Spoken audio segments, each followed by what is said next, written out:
Spot. RITER Radio is a BKR media production. Welcome to the morning meeting, everybody. Or should I say the whenever you decide to show up meeting?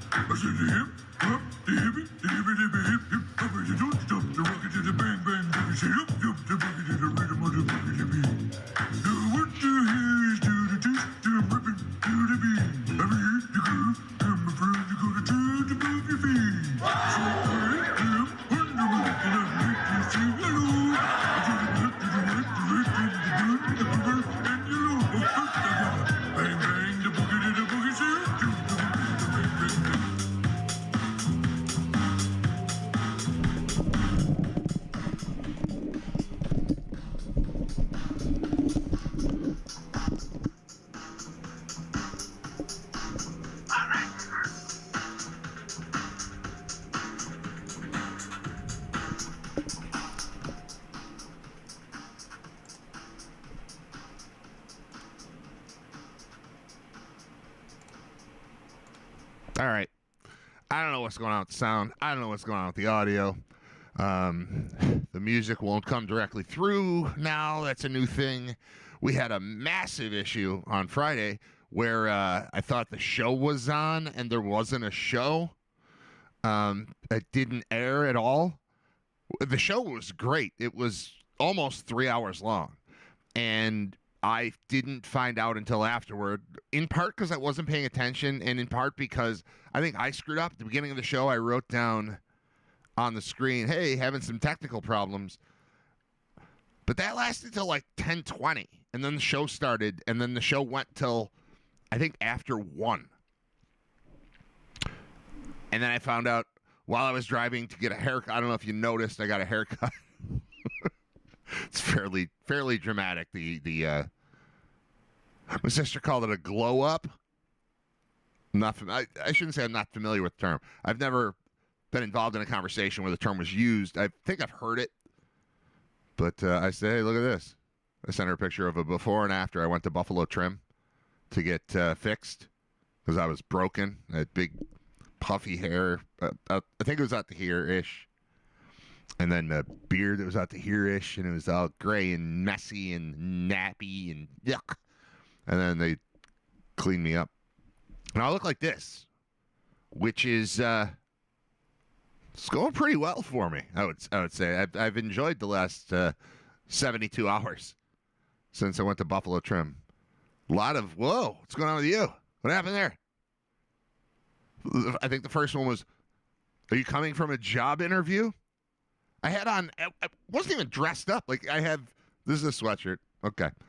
I had like I think they would call it a Henley shirt, like a long sleeve shirt with the 3 buttons at the top, under a jacket, going to a baseball game. Didn't wear a hat because I liked how the fresh cut looks from Buffalo Trim. Because I'm getting ready for a brain vault, which is tomorrow. I'm going to be on stage. I have to be more presentable. I think it worked. I think I'm entirely more presentable. So thanks, Buffalo Trim. I would recommend everyone go there.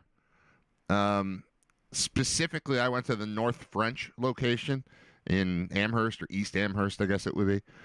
And Isabel took care of me, my head and my face. And if she can do this for me, if I can look like this compared to what I looked like on Friday, you're gonna want to maybe see what she can do for you, or what someone at Buffalo. I don't want to just say it's her. They have 6 locations. If you're in the South Towns, I'm not saying drive to North French Road and seek out one particular person who works there. I'm just saying the person that worked there for me worked for me. So, I would guess the next one you try would work too. But Buffalo Trim, thanks. Thanks a lot. I said that I had technical problems on Friday early in the show, and then I never jumped in and said anything. And I wondered why, the chat was active, but it wasn't really participating in the show. It wasn't reacting to what was happening on the show. It was just kind of existing on its own. And I found out while I was driving to Buffalo Trim, afternoon, that the show, I never hit go live. So I did not go live. So the 250th episode, which was excellent by all accounts, everyone I've heard from since I put it online has loved the show. So it was a little bit of me by myself. Then it was Tim Graham for half an hour probably. And Tim Graham announcing that he would be a part of Brain Vault tomorrow. So Brain Vault, tickets on sale right now, thecazbuffalo.com. The Brain Vault will feature, me, so it's mine, and then Tim Graham and Jeremy White and Greg Bauk will all be there, including a short set of comedy from Greg Bauk. That'll be a part of it too, because he's a stand-up, and he's my friend, and he's participating, part of the panel for the first ever edition of Brain Vault, which is tomorrow at the Kaz. thecazbuffalo.com for tickets, please. Do that. We haven't sold a ticket in like 4 or 5 days, and I want to have a bunch of people there. And right now, we're not going to have a ton of people there, but we're going to have people. And that's all that really matters. Like, in my mind, the first of these events should have been either free or like $1. This is in my head, and that just wasn't the plan of the place, and that's fine. But I wanted full house. Let's do this as like a, not dress rehearsal, not trial run, like the first one. Let's just make sure people are there, and then we'll get it all on camera, and then we'll show that off, and then people are like, oh, this is the thing we go to, and then people will start going to it. That was my plan. That's not what we decided as a group, and I just said, whatever, it's your place. You know better than I do. So, we're at, the place holds 170. We've got 19 tickets sold at last check, which I loved a week ago when it was at 17 or whatever. But it didn't go up over the weekend, but we haven't really pushed it. It hasn't happened yet. We don't have video to show you how cool it is. So if we have a small crowd, we're going to do that. I started talking about this on one of the shows. One of the things people love about the Tragically Hip is you would see them at a bar, and you'd be one of 14 people seeing them at the bar, and they would perform like it was an arena. And I think I and our panel will do the same. If we have a small crowd, we have a small crowd. We're still going to do the same show. It's still going to look great. Most of the cameras will look the same. The one that points back out at the crowd will look less impressive, but that's okay. We just won't use those in the promotional video. So that's what we're trying to do, is the first event and create promotional video to make the later events bigger. And this is the startup one. So please, if you have not, and you have the inclination whatsoever to A, just have a night of fun, and B, support the show. We're 251 episodes in. I haven't asked you for anything really. So if you could do that, that would be awesome, please. All right. Oh yeah, the technical problem. So I never turned the thing on. So then I realized that. I came home, and luckily the whole thing was recorded, because when I go through the same streaming software that I use, even if I don't hit go live, it's rolling on whatever's going. So I was able to come home from getting a haircut and whatever they did to my face, and then pop the show on to YouTube and Spotify and all that stuff, and set it up. I had it actually go live, like a instant premiere, and that might be part of what screwed up my software. I did it a different way. So I had an instant premiere on Saturday at 10 a.m. So if you subscribe, you get notified when I go live. You got a thing like, what's going on? It's Saturday. That was the Friday show that I actually had stream live on YouTube on Saturday, because I didn't hit the go live button at all. I was so excited about the show. It was great. I looked bad compared to now, where I look, like this. This is the best anyone could possibly do with this, this face, this head. They did a great job. I think they did a great job. I've gotten used to it now. I feel like I look like this now. I feel like a fraud. I got home Friday, and my wife just looks, it's like, oh God, look at you, young person. I said to them when I went in, I said to Isabel, I'm like, look, I'm 51 years old. Can you make me look 45? Like, it doesn't seem like a massive leap. I remember 45. That feels like yesterday. I lived in this house at 45. We moved in 2019. I'm good. Like, I turned 40. I turned 45 here. It's not that long ago. I lived in a different house for 10 years. This one's only like 6. But the whole time I've been 45 or higher, basically, since I turned it in 19. And that's what I said, can we do that? She's like, I think we can do that. I think they did that. I think I got set back, 5-6 years. Pretty good. Look at that. No scruff here. I've got like the clean line. All this stuff. Very helpful. Very helpful, Buffalo trim. All right. Championship games. You know what? The Patriots are going to the Super Bowl. I felt great about Denver's chances until the weather turned it into a non-football game. I thought they were fine. They were sitting pretty. That's what they do. They tend to win in the second half. But once no one could see, you couldn't see, run, stand, throw, catch, punt, or kick. So, weather games, they look good on TV. Like the photo of it looks good on TV. The game was awful. And the Patriots now get to pretend that they're the best team in the AFC. I've got a text message I haven't read yet from our senior Boston correspondent, Michael Bryan, who he's going to treat this, they're going to treat this like they deserve to be there and they're completely back and they're going to go to 20 more years of Super Bowls because their quarterback is only in his second year. And that's what we're going to get out of these people, which is why we absolutely, positively need the Seahawks to win. And yes, that would be Darnold winning a Super Bowl before Josh Allen. But think of it this way. At least you're not a Jets fan. Because I cannot imagine what that's like. There was a text from one of my Jet fan friends last night saying, man, if Darnold was taken with the third pick, imagine what the Jets can do with the second pick. This is going to be great. Just kidding. He's kidding. There's like no hope for that team at all. And then to have this rubbed in their face. I was trying to explain to my wife, she's a Bills fan and, she knows everything about one team in the league. And then, not a ton about other teams in the league, which is totally fine. Almost cute. I'm like, how do you feel about Darnold possibly winning a Super Bowl before Allen? And she's like, why? What's his story? I'm like, well, he was taken in that same draft. And there were 5 quarterbacks taken in the first round of that draft. And one of them is Baker Mayfield. And that's Cleveland, a notoriously horrible franchise that had a guy who could play, was cool. He was in a bunch of national commercials and stuff.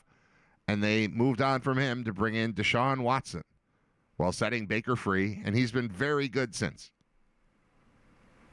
Everywhere he's been very good. And he's locked in. He's the guy in Tampa now. And Darnold was horrible with the Jets. He was second overall. The other awful franchise at the top of the draft all the time. Darnold was awful. And then he went to Carolina. He was a little bit better. Then he went to Minnesota, won 14 regular season games. Then he went to Seattle, won 14 regular season games, and is going to the Super Bowl. His first year there with a second-year head coach. So I explained that to her, and we decided that's completely fine. With the alternative being the Patriots winning with a first-year head coach in Vrabel and a second-year quarterback in Drake May, who was also a top 3 pick, who was also in the division, who also reigned supreme over the AFC East for 20 years, not very long ago. I badly want this still to be the Bills' division. I look forward to the Patriots playing a top schedule. It's cliche at this point to talk about how they, didn't really beat anybody all year long. They beat the Bills. That was their best win. They beat them once. Aside from that, nothing has happened, and everybody else falls down, and they're still standing. And now here comes the Super Bowl, and the Patriots are in it, and they need to lose by about 100 points to make me feel okay. And I think collectively, Western New York, we kind of feel that way, right? We are a very, very pro Seahawks town in this moment. Because we can't have the Patriots thing come back. We can't have that attitude and swagger come back. Although, winning the Super Bowl, then missing the playoffs would feel pretty good too. But I don't know that I'm ready to say that about this team. I think it's a good team. I think they're here to mess with you. It feels like the very early. I get where they're coming from. It feels like the early part of their dynastic run that started with the 01 team and Brady and a bunch of weird stuff and Tuck Rule and snow game. Another snow game. That too. Brady got to his first Super Bowl following a snow game. It wasn't the AFC Championship game where they beat the Raiders, but it was a snowy mess, that Tuck Rule game. And, clearing off the snow for Vinatieri to hit the game-winning field goal. It did feel like that. So I get how they would think, oh, here we go again. It's just another 20 years of this. We've got the best guy. And I think they've got a good guy. I'm more impressed by Drake May in his first year as a starter. Sorry, it's his second year. I'm more impressed by Drake May at this point in his career than I was by Tom Brady when he won his first Super Bowl. That felt like a fluky, weird... The way that Stidham winning a Super Bowl would have felt, the Brady thing kind of felt like that. It's like, well, you're in because of an injury, and as soon as your real guy comes back, he's going to go in. It would have that same vibe. It's gross. I don't like it. So there's that. I'm not going to dwell. Scott Wilson's going to be on. I'm sure we'll talk about football. But I'm not going to dwell on that. All right. I wrote down. I look like this now. That's at the top of the page. I look like this now, and I wrote sister glow up. My sister told me I got a glow up. She wrote that with an exclamation point. Thought it was cool. What do you guys think? Is this fine? Is it? I mean, it's still me, right? Just cleaned up a little bit. I'm gonna read the comments and then continue with all this other crap that's on my page. All right. Sounds like more technical difficulties. Yes. Episode 250 was great, by the way, says Nick. Thank you. I loved it. Nick Mackay was incredible. Tim Graham, Scott Wilson, obviously, both great. Nick Mackay, we were like arguing about Oscar stuff, and it was not arguing, discussing. But he hated one battle after another, and we got into that a little bit. I hadn't seen Skyscraper live yet when I talked to Nick, but I would have loved to, because we did talk about Netflix. His new show is called Leanne, featuring comic Leanne Morgan, and they're shooting the second season right now, I believe. I don't want to misquote, but I think that's right. And we talked about some of Netflix and how Netflix is changing the entire entertainment industry and blah, blah, blah. It all went from there, and then we got into Oscar movies. He was talking about how he didn't like anything that was nominated except for one movie, and I was hoping that it was the one that I love, but it was not. So then we got to debate that a little bit. He said he did like Sinners, though. That's one of the other ones that's up for it. All right. So I asked, the music, I'm playing the music. Typically, the music comes from over here. It routes through this thing and goes out to you. And for whatever reason, it's not routing through this. It's just playing through these speakers here. So I put the mic in front of the speakers so you could hear the music, kind of. And not even kind of. It just sounded like you're listening to music over the phone or something like that. But it's not going right through, but I didn't know that until 10 o'clock. So, that's something that needs to be addressed. I don't know how soon I'll address it, because I'm trying to get ready for a live show tomorrow. And everything that I do for this show is sort of an interruption for that. Once we get in the flow, it won't be so distracting, but I haven't done it before. It's the first one, and it's a massive undertaking for one person. I'm bringing along my friends for help on the stage, but getting ready for that moment it's a lot. It's fine. It's fun. It's great. I love it. I'm excited, but it does not give me 2 hours to figure out why the music isn't playing through here. Like, who cares? This part of the show is working. The part where I talk is working. That's really what I need. I mean, do we even need video? No, but yes. I mean, now that I look like this, it'd be a waste. Be a waste to just talk on the radio looking like this, right? Huh? I know it's not that good. They did a great job, but it still was just me. All right, back to the things. More problems. Are you getting music? Da-da-da. Coming up with the song. Good morning. Big reveal when the cam turns on is what I said. That was true. See? Look at this. Huh? Tightened up. Looking like a regular TV guy. A little bit. That's right. New Brad. Good morning. Looking forward to that. Good morning. Da-da. Wow, who is that guy? First comment from Niagara Grit, formerly known as Arbo. What's up, writer Die Hard? See, I like that. Ray. Although the group seems to have settled on Brad Pack. Writer Die Hard. Like ride or die. And then Die Hard. It all fits together. It's Ray's thinking. Nick asks, new host? No. It's just me with the help of Buffalo Trim. Oh, that's just handsome Brad. Thanks, man. Looks like somebody made Brad look like Brad looked 15 years ago. The Capital District Brad Pack approves. Looking good, young man.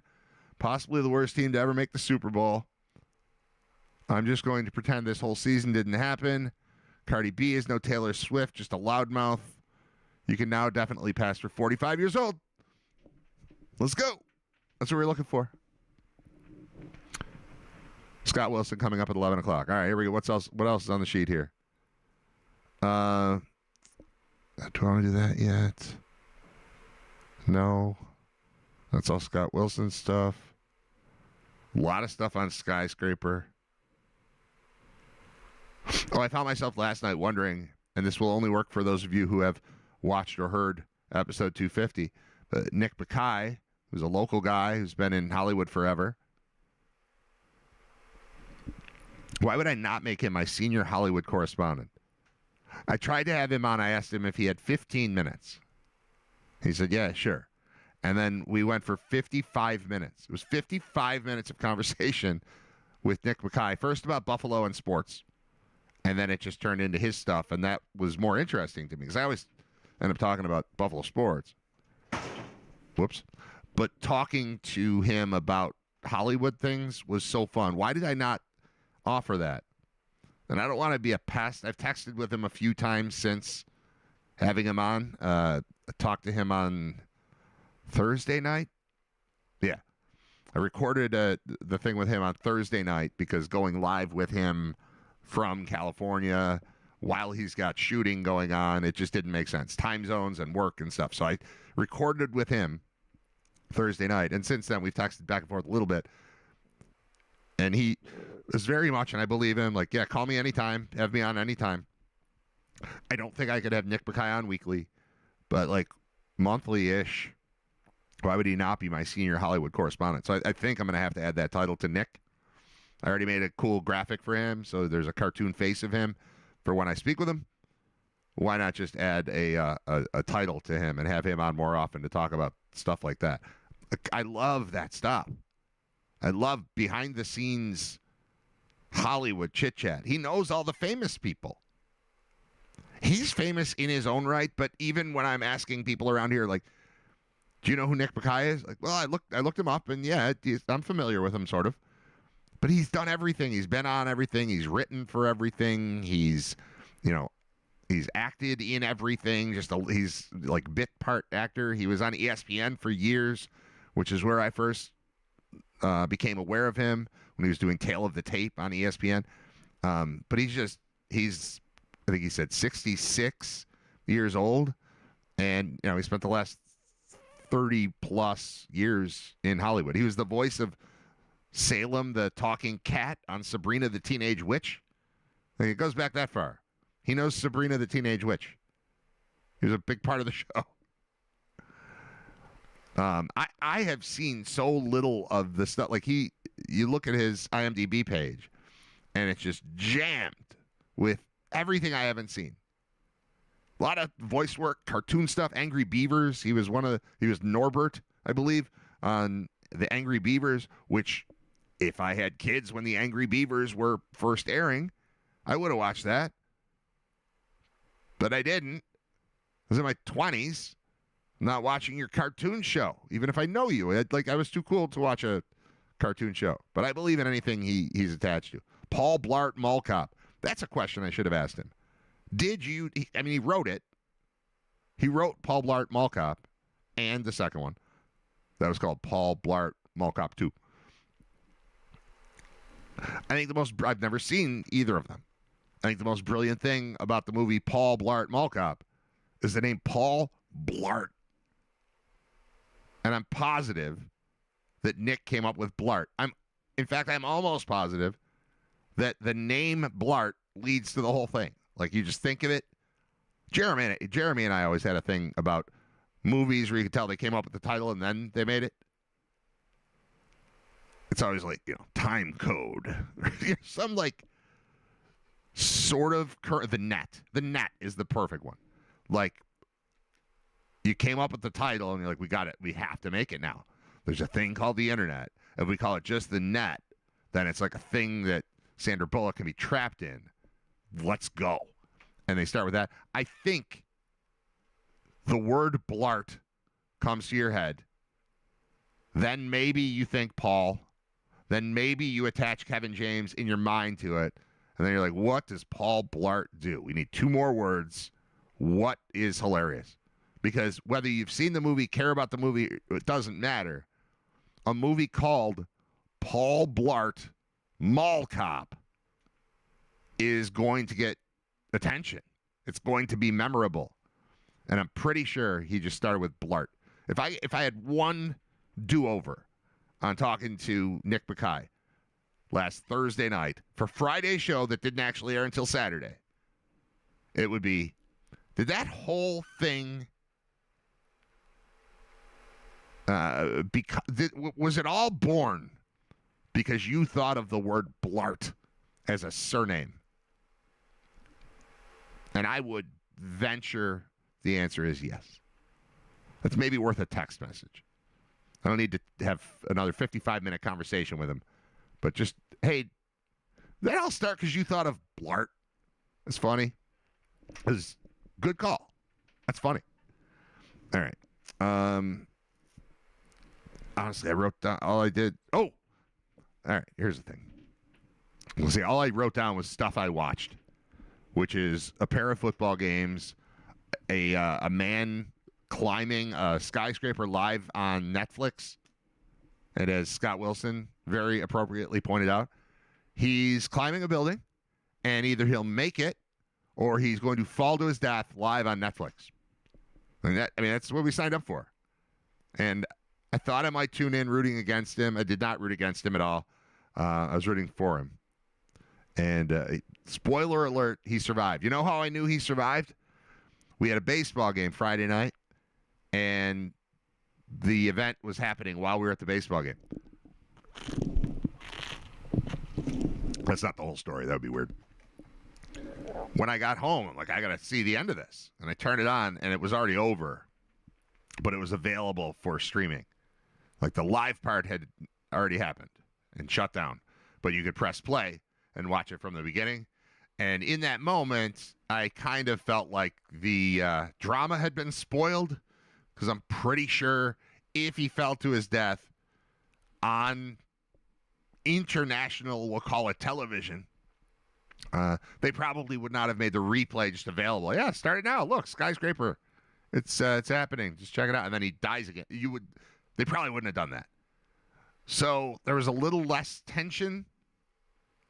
I guess it was possible that, like, he wouldn't make it, and he just, like, he gave up. He was too tired or weak, or the wind screwed it up, or earthquakes. They were worried about earthquakes, that maybe he would have, like, climbed in through a window and taken an elevator down and wrapped it up, and they still would have shown that if it failed. But if he fell to his death, they would not have shown the replay just available, just right next to Paul Blart Mall Cop, which I don't think is on Netflix. But if it was, you get what I'm saying.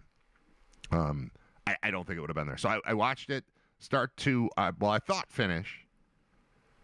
But then I realized in the morning, like, no, I shut that off. He wasn't all the way there yet. He was almost there, but he wasn't all the way there. I don't know how it ends.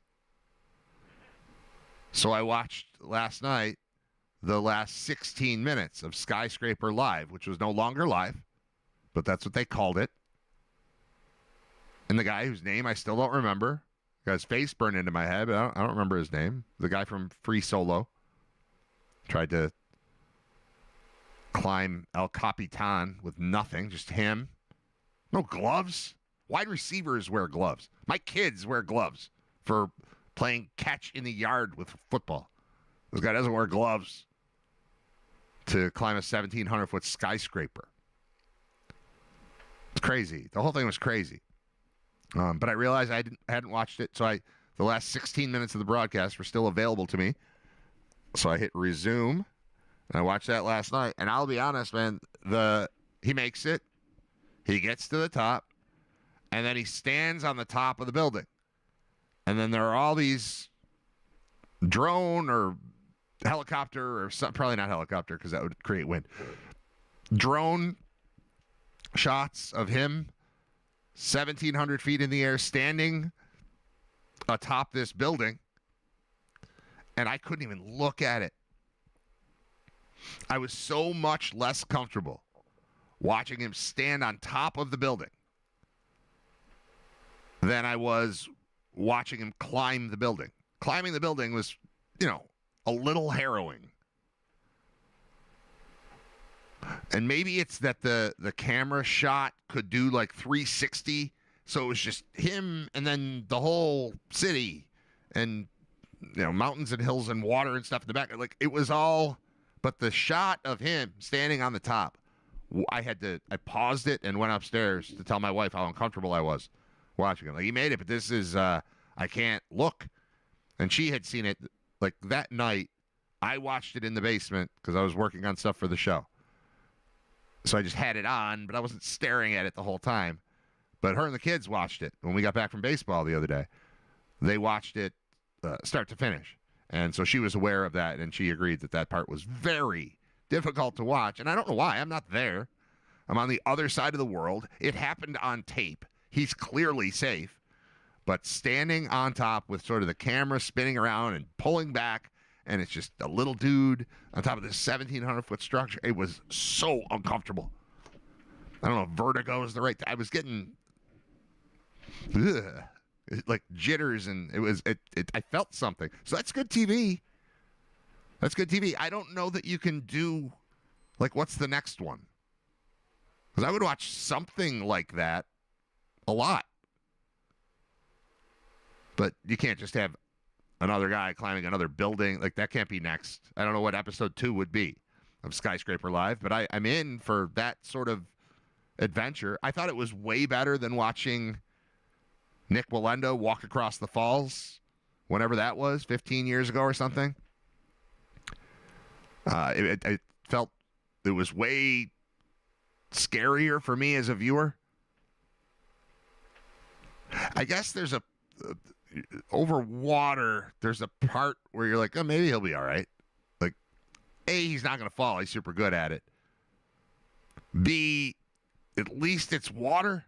Like, you wouldn't want someone to fall. You wouldn't want yourself to fall off of a wire that's strung across the falls.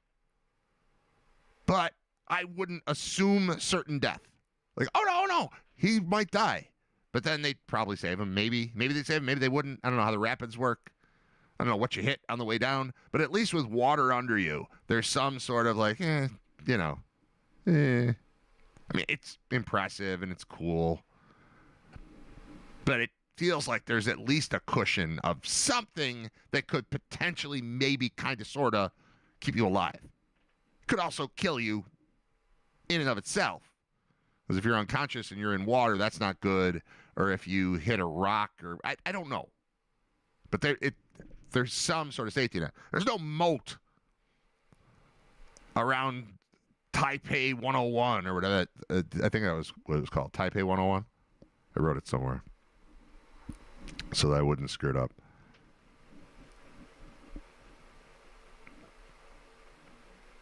Nah. The guy listened to music on the way, and you couldn't hear the music, but it was suggested that he listened to Tool, which I think is awesome. I also think there's no other Tool song to listen to while climbing a 1,700-foot building in Taiwan. I think there's no song you would listen to other than Invincible, which you'd have to listen to a lot on repeat, but not that many times because it's like 12 minutes long. But I think Invincible is the one. Warrior, boom, boom, boom. Struggling, boom, boom, boom. To remain, boom, boom, boom. Relevant, boom, boom, boom. Warrior, doom, doom, doom, doom. I think that's the song. All right, I like it. Taipei 101. There it is. Yeah, that's what it was called. 1,700 feet. I wrote this down to talk about it with Scott Wilson. But I'm going to read all the words out loud that I have here, and then we'll get into it in further detail, I'm sure, with Scott. We've got to talk about football, too. I wrote Skyscraper Live, Taipei 101, 1,700 feet, no gloves. Wide receivers wear gloves. Tool. Cameras in windows. People waving. He's going up the building, and people are waving to him from the windows. And he's like waving back. At some point, somebody tried to give somebody a high five or something. Like he was just chill. He was just cool. So like he was walking down the street, except he was walking up a skyscraper. Mark Rober was on it. Mark Rober is a guy I'm familiar with because of my kids and YouTube. If your kids have ever watched a thing about like a squirrel maze set up in a backyard, that was the first thing I think my kids found from Mark Rober. But he's like a scientist. He's like Mythbusters, but young and cool, sort of. Just testing out scientific things and learning through engineering and creating robots to do these. It's awesome stuff. And they had him as their senior, I don't know what you would call it, senior climbing correspondent. They had him in various posts talking about the science of it. He's an engineer. He worked for NASA, I guess. But he was very good. He's awesome. Anything he does, he shows up on like Dude Perfect. I know this is all just stuff my kids watch, but Dude Perfect is another online thing, which is 5 guys based in Texas that do all kinds of crazy stunts and athletic things. It's good. It's good. As far as garbage YouTube content that my kids watch instead of real TV, you can do a lot worse than Dude Perfect, I don't think you can do much better than stuff with Mark Rober, but he's like worked with them too. He was cool. I liked him. Seth Rollins is a pro wrestler. I've heard the name. I had never seen him before. He was one of the commentators. I told Scott I would not want to be a commentator for a person climbing a skyscraper. You just run out of things to say. It's like talking about the parade on Thanksgiving. Oh, here comes Santa.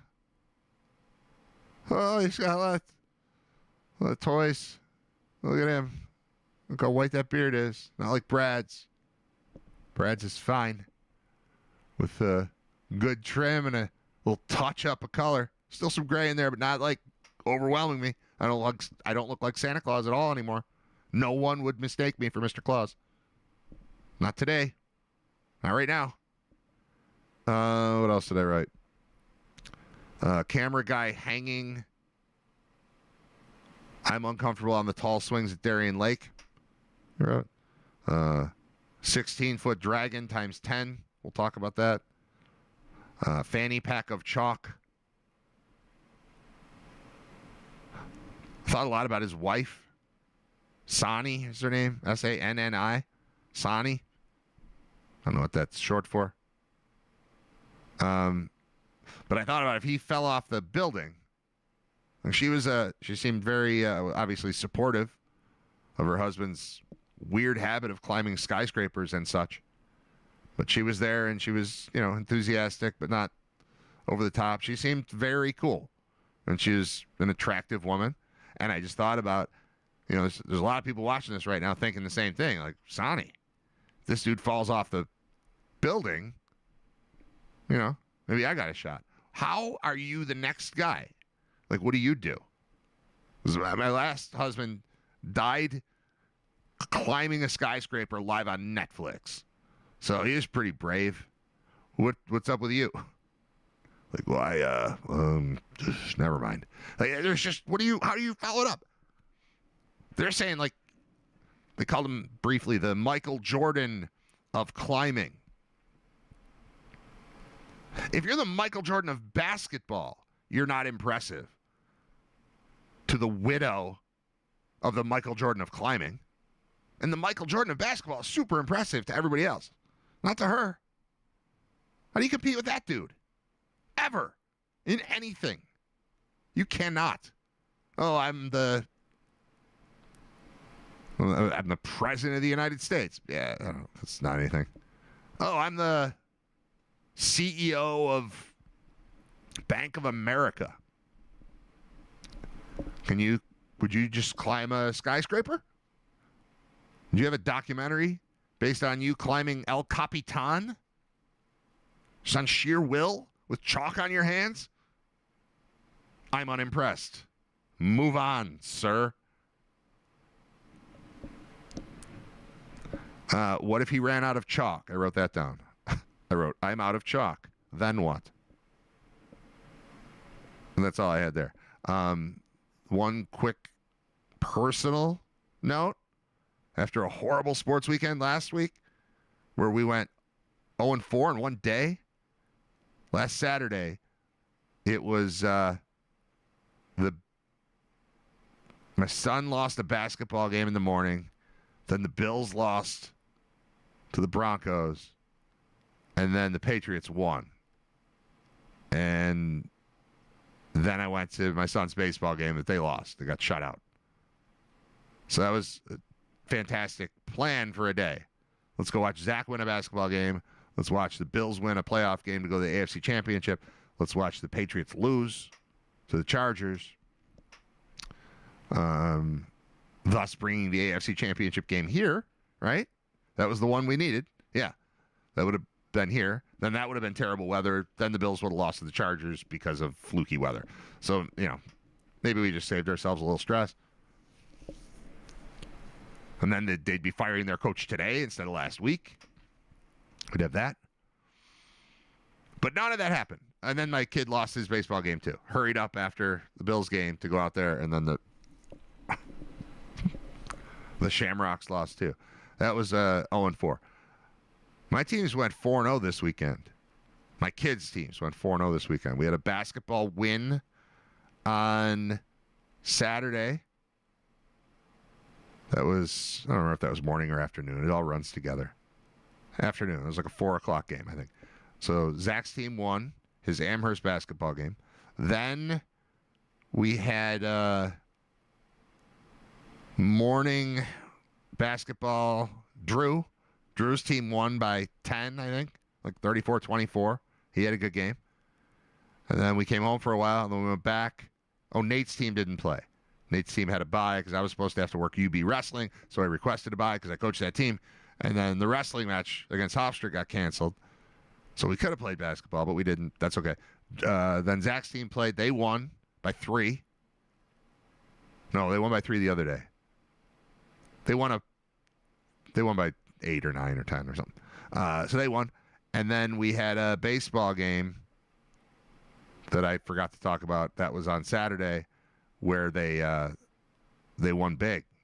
Drew's team won big. So 4-0. 3 basketball wins and a baseball win over the weekend, all while I walked around looking like this, thanks to Buffalo Trim, because I got a haircut and I got styled to get set for Brain Vault. Tickets on sale right now, thecasbuffalo.com. All right, it's episode 251 of Writer Radio. It's brought to you by Brian Janik at thefinancialguys.com. Brian is your insurance guy, an independent insurance broker for 20-plus years. And especially if you're approaching age 65 and about to flip to Medicare, he's the guy that can help you navigate it. You don't have to pay him. He's just your spiritual guide. It's not spiritual. It's more technical than that, but just go with me. He walks you through it. Why do you want to learn new stuff when he can just handle it? So you go to him. Go to thefinancialguys.com. Financial Guys are our friends across the board. Janik is like first on board. He's like, yeah, I want to be on the podcast. So he's on the podcast. But the Financial Guys are on board along with Buffalo Trim as a sponsor of Brain Vault. So you'll be hearing more about them both here and on that show, which starts tomorrow night 7 o'clock. Doors open at 5:30. Tickets available at thecasbuffalo.com. Timeout. I'm going to play music. It's going to sound a little weird because it's coming through the microphone into the speaker, but you'll survive. We'll do that, and then I'll be joined by our good friend Scott Wilson. He's our senior football correspondent. He also watched Skyscraper. I watched that movie, The Rip, last night. The Rip is the new thing, also on Netflix. I sat down to watch that, then realized I hadn't seen the last 16 minutes of Skyscraper, so I watched that. Then I went to The Rip, and I've got thoughts on it. I recommend it. We'll start with that. Matt Damon, Ben Affleck, others. I got more to say, but I'm going to take a break. All right. Stick around. It's RITER Radio 251. Here's music that sounds weird. Oh, no, it's going to play commercials first. All right, so we're going to not do that yet. I'll drink some water. Hold on.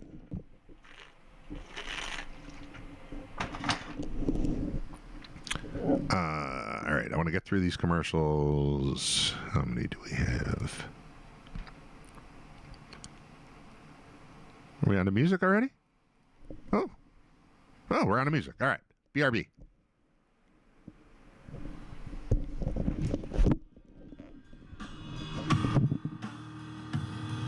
I'm floating in the blimp a lot.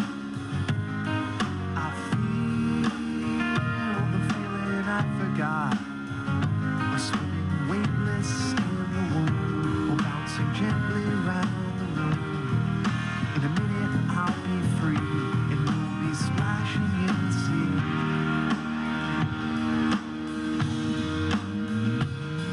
I feel brutal curiosity. I see the path ahead of me. In a minute I'll be free, and you'll be splashing in the sea. We'll hear a tiny cry as the ship goes sliding by. Free.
night girls rule my world. Said they rule my world. At your age, not your shoe size. Maybe we could do the twirl. You don't have to watch Dynasty to have an attitude.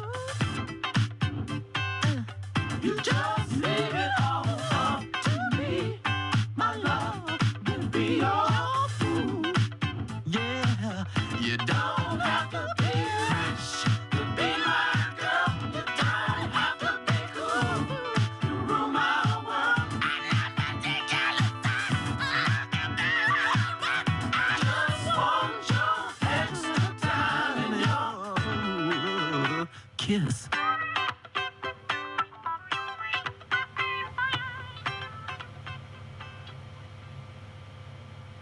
Think Verizon, the best 5G network, is expensive? Think again. Bring in your AT&T or T-Mobile bill to a Verizon store today and we'll give you a better deal. Now, what to do with your unwanted bills? Maybe turn them into paper airplanes headed to See Ya Never AT&T and T-Mobile. Jokes aside, the best 5G network has you covered with the most ways to save on plans, streaming, and phone deals. So bring in your bill to your local Verizon store today and we'll give you a better deal. Rankings based on root metrics who scored per data to 1H 2025. Your results may vary. Must provide a postpaid consumer mobile bill data within the past 45 days. Bill must be in the same name as the person making the deal. Additional terms apply. What can you expect on your trip to Rhode Island? Well, there's beautiful beaches, magnificent mansions, succulent seafood, artistic attractions, no shortage of shopping or family fun, plus lighthouses, sailing, and views that will stun. Also, we've got surfing and climbing and biking and hiking, festivals, tennis, and more to your liking. Rhode Island is all that and more. Plan your trip at visitrhodeisland.com. Juggling is a pretty cool hobby. Juggling payments, not so much. When you have multiple monthly payments, all with different due dates, it's easy to drop the ball. That's when a personal loan comes in to save the day. With Intuit Credit Karma, you can find one that consolidates your debt into just one manageable monthly payment. That way, you're putting control back into your hands and savings back into your pockets. Intuit Credit Karma. Karma you can count on.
I apologize for how weird the music sounds today.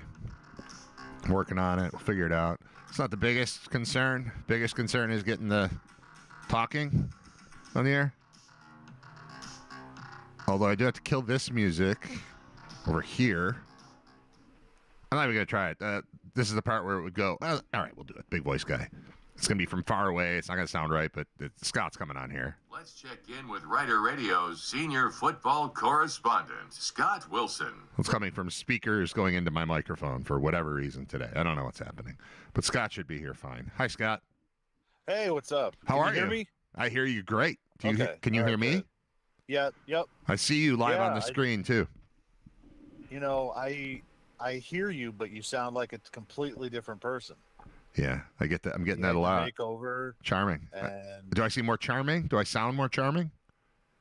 no, you just sound much younger. Oh, that's good. I'll take that. You've always been charming. Hell yeah. You've always, now you sound young and charming. Yeah. That's cool. Yeah. I look different. I'm today's the first day where I woke up and wasn't shocked when I looked in the mirror. Like, hey, that's not bad. You know, you can only do so much. I didn't ask for a miracle. I said, I'm 51, make me look 45. I think she did that. It's close enough. It's good enough. 45's young. 51's old. Excellent job. Yeah, I think we did great. So shout out to Buffalo Trim, who hooked me up in time for episode 1 of Brain Vault, which is tomorrow at the Kaz. Tickets available right now at thekazbuffalo.com. How was your weekend? You gotta go to Buffalo Trim if you ever want to go out and get some Buffalo Trim. Yeah, that's what they say. That's actually I think that's their slogan. No, that's what I would go with. No, it's not. It's not their slogan. Now that I think about it, who are the ad wizards that came up with this? No, what they actually came up with, and I think this is the right way to put it. Give us a try, and you won't go anywhere else. Or give us a try, and you'll go everywhere else because you're going to want people to see how good you look because you went there, but you won't go anywhere else. For the grooming of the head and face. Much grooming of the head and face. What football? Thoughts? You want to start with football? Sure. Why are the Patriots in the Super Bowl again? Just because it snowed, right? Yeah, I don't know. This is a fake season, right? Since 2016, I think it is. It's been Chiefs or Patriots, with the exception of the one season that the Bengals went to the Super Bowl from the AFC. Yeah. That is terrible. God, just as a fan, it's annoying. Yeah. It's annoying, I think that, why are the Patriots in the Super Bowl? It's easy. It was poor coaching, and it's down to what we talked about numerous times over the last couple of weeks, which is you have to know your team, the situation, and what game you're in. And Sean Payton was coaching like he played in a dome, and he doesn't. He doesn't play in a dome anymore. He's not the Saints coach anymore. As a head coach, it's your job to know there's weather coming in the second half. We have an excellent defense, and I have a backup quarterback. So I have an opportunity to go up 2 scores early in the game and potentially change the entire tenor of this contest. Yep.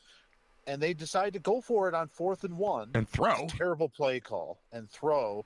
They try to bootleg to the boundary, not to the field. So there's not even really room that much of a room to do much, and it doesn't work. And they pass on the 3 points, and that's how they lose. They never score again. They never score again. And again, knowing that you have a backup quarterback, knowing that, really the other reason they lost is as if the football gods reached back and instead of giving payback for what happened at the end of the first half to the Bills, gave it to the Patriots instead, because that was just a dumb as fumble situation by Stidham that turned into the only touchdown for the Patriots. I was also shocked for as good as Denver is defensively, knowing in that game, especially as conditions worsened, the most dangerous threat that the Patriots had were the legs of Drake May. And time and again in that game, he was able to find just wide open gaps where it looked like no one was thinking or accounting for his legs. That's Well- how they scored the touchdown, and it's just That's how they sealed I the don't know. game, too. The game sealing play was the Right. bootleg May run it because you couldn't throw and you couldn't run. You couldn't hand off. You couldn't trust that. They had trouble handing off. Do you remember that play where, I don't know if it was Stevenson, where he fell, He and just then fell May's and like, fell all right, back. I'll just go. And then he just fell in the same exact spot. Yes. It was ridiculous. And, Right. yeah, oh, man. So, to not account for that is a big one. But still, I don't understand. You've got a backup quarterback, and you're playing a team that, because they have their quarterback, is better than you. Yeah. And you're at home, so you've got that advantage, and you should be thinking in your head, I know if I can have the lead going to the second half, there's potential weather coming, and with my defense, I can win the game right now. And instead they said, 4th and 1, we're going to go. Take the 3 points. That's an easy 3 points. I know that they missed other field goals. Those other misses came once the weather started to Right. come. It was fine then when they could have kicked that field goal. It should have been an easy 10-0, and that changes everything because then, I don't know if the Patriots are in a position really to just continuously run, and then the weather makes it changes the game because then they almost have to run. So it would have basically won them the game early on. Go up 2 scores. I've got my backup quarterback. Look at this. I got Stidham, and I'm up, and I've got 10 points on you with my defense in my house when the second half weather is coming. And he just disregarded any of that and decided, no, I'm going to be greedy. I'm going to go for the touchdown. And it was just a complete mismanagement. And again, another coach refusing to just take free points. Take points and pile them up at the end of the game. All right, this is off of football a little bit. How are you on trusting weather forecasts? I haven't even mentioned that the kids are off from school again today, and we learned about this yesterday afternoon. Yep. And we were at basketball at the time, and we were driving home, and it's, what would be a 12-minute drive was an 18-minute drive or something like that. We were just being cautious, didn't take the throughway. I've got a truck, so we got four-wheel drive. It was fine. But in the moment, I was like, well, I can see why school is canceled this time. I always bitch about the early cancellations. But and then I woke up this morning, I was like, wait a minute. I fell for it. I fell into their trap where we're canceling school a day early. Then you look outside and it's fine. It's fine here. Right. They could have gone to school again. We have a basketball scrimmage that's canceled because they closed school. We have a basketball practice for one of our other teams that's canceled because that school district is closed. All of it got canceled yesterday afternoon. And then you wake up today and it's fine. But I will say this. I have trouble, and this is going back to the football part of it, going back to Sean Payton. You can tell me there's snow coming, but until I see snow, I find it hard to just 100% buy into this is what the weather people said is going to happen, and it's going to happen. I don't subscribe. I guess I'll just say that if I'm Sean Payton, I don't believe that there's going to be snow in the second half. I know there might be. I know most people are more rational than I am and listen to meteorologists. I don't. I could see just falling into it. Like, it always seems like the weather is going to be like it is right now. Unless it's super windy and I see clouds coming and I hear crackling of thunder, whatever. I can't picture weather changes until they happen. I mean, maybe that's a hole in my brain. I'm not positive, but how are you on weather forecasts and believing them? I guess this is a very long way to ask that question. Well, I think you can look at a radar, and if there's a big glob of something, like he could look before the game. Well, he's got people too. Do I trust forecasts on Friday talking about our weekday action game at Central Michigan on Tuesday? Not completely. Right. I think they're probably going to be in the neighborhood in the temperature. Yeah. But outside of that, you can't really say. But day of, I feel pretty confident that they're going to get that right. Day of. I mean, we're talking about a couple 100 miles to keep an eye on, and you can see the clouds close. Right. You know what I mean? Yeah. Like that to me is different. All right. And that to me is what he could have Like if you went on and had to make a decision for a baseball game for Little League, and you looked at the radar for a 6 p.m. first pitch at, let's just say, 2 p.m. Yeah. Do you trust that when they say it's going to rain, that it's going to rain? I mean, yeah. I mean, I think that that's close enough for them to get that right. All right. Well, you're speaking on behalf of people. I don't believe it till it's raining. And it's like, I just don't. Because unless I have a meteorologist stationed at my field, like it could rain on Diamond 2, but not on Diamond 1. And the weather people would be right. Like, it's raining. You look, it's over there, but we're still playing. Like, I don't know. I know it's science, but it feels less like science than it does like guessing to me. And I know we've gotten better at it. I understand the technology is there. They just, I guess weather forecasts aren't ever as specific as they want them to be. Because we play at Southline in Cheektowaga. I'm not even satisfied with what is 14227. That's their zip code. I still think that's a pretty big area, and it could rain in part of Cheektowaga, but not all of Cheektowaga. It can rain in part of Amherst, but not at Will South. I don't know. I struggle. It's not specific enough for me. The weather we gotta. For me, you're like the RFK Jr. of weather. I don't think that's appropriate. I think maybe a little. I don't know. I don't. Yeah. Well, you got a little bit in there. It's not as specific as I want it to be. It never is. It going to rain at my house? Is it going to rain at that baseball diamond? Like, we've got to get. Oh, it's going to be a terrible Saturday. All right. Well, we're on Grand Island. Do they have the same weather as us? Necessarily, no. My parents live in West Seneca. My sister lives in Boston, like Hamburg. Weather, like, oh, snow's coming, means a whole lot. It means a much different thing to my sister in the South Towns than it does to me in the North Town. So there's only one, Channel 2 weather they're talking to all of us. And I don't think that they are giving us specific enough information, I guess is what I'm saying. I don't know. I don't feel like school should be closed. I don't feel like school should be closed.